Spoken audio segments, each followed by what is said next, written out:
Good evening. Thanks so much for joining us. I'm Amy Burkett. North Carolina's foster care demands continue to grow. The average age of a child entering is 7, and too many of those young people face the biggest question of their lives.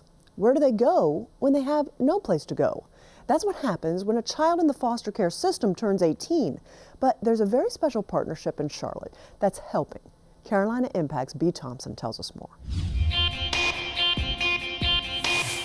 This is the hardest part of any kid's life, being in foster care, finding a place to stay when you get aged out. He's turning 18. Now what happens in his life? For this population, there's an incredible need. He's the director of Elon Homes, a provider for kids in foster care.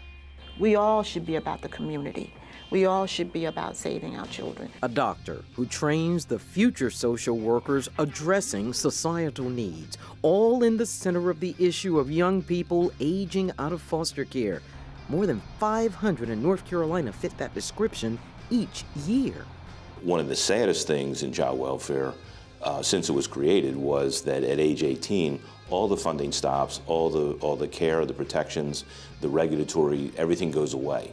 But under President Bush, Congress approved funding that allows teenagers who want to stay in care to do so.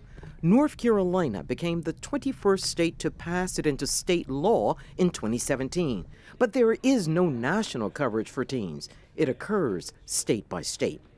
Back in 2008, Elon Homes and Johnson C. Smith University partnered to fill that gap, using those federal dollars to cover the cost of providing housing and life skills support.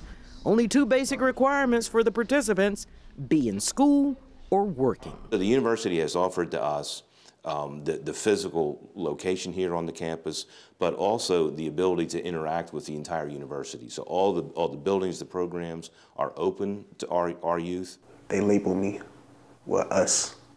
You know what I mean? They label us as threat to society. I don't want to be labeled as that. I'm a ticking time bomb. He landed in foster care because of a disruptive home life. Even skills on his prized skateboard could not keep him from falling off the path to a stable life. This is like a safe haven for me, and it's beneficial for the fact that I'm saving. Our Monday meetings, our Wednesday meetings, those are really helpful.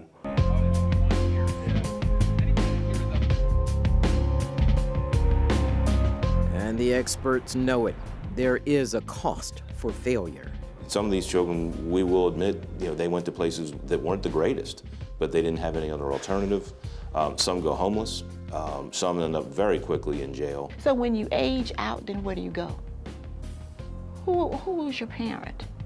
Who's there to support you? Who's there to encourage you? According to Dr. Caldwell, the studies are there. The different books on socioeconomic conditions and how they impact families and children. Now the partnership and support network. Johnson C. Smith University mentors and social work candidates who intern with the program work with these teens who are making their own life decisions. Certainly we know from a sociological perspective or from a criminal justice perspective, if we do not pay on this end, we're going to pay on the other end, the broader end.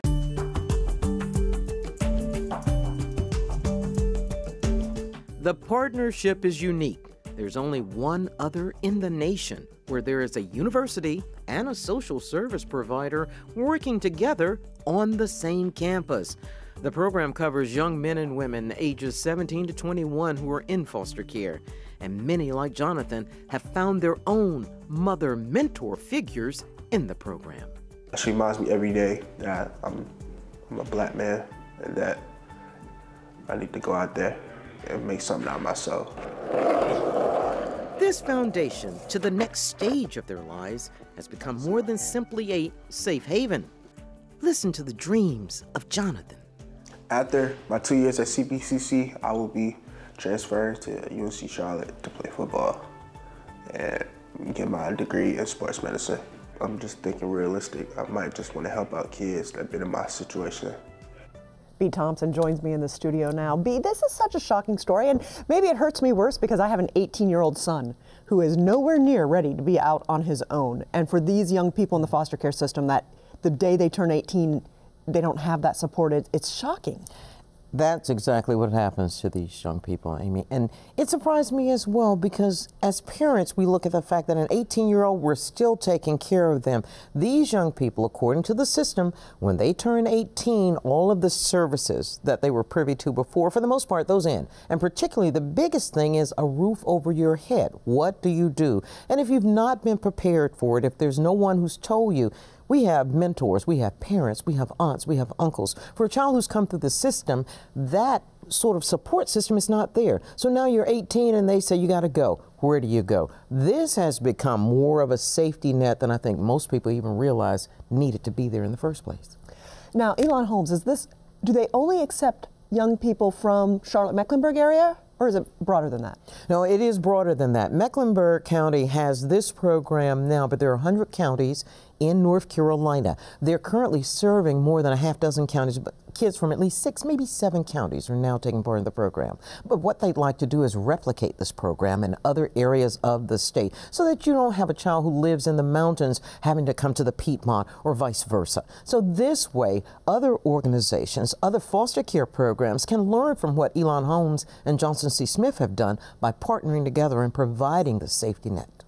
So in your story, we saw a whole lot of men. What about women? That was my question. Where are the ladies? And young women are eligible as well. They're doing interviews now so that the young ladies who can be a part of the program can come in. So if there's someone in another county, all they have to do is contact Elon Holmes and find out about the program and have a young lady to apply for it. And there's separate dormitory space for them as well. There are 2 different dormitories for men and for women. But what this does is it assures these young people that as they step out into life, they're not stepping out and off a cliff. This at least makes it a little bit more something they can depend on.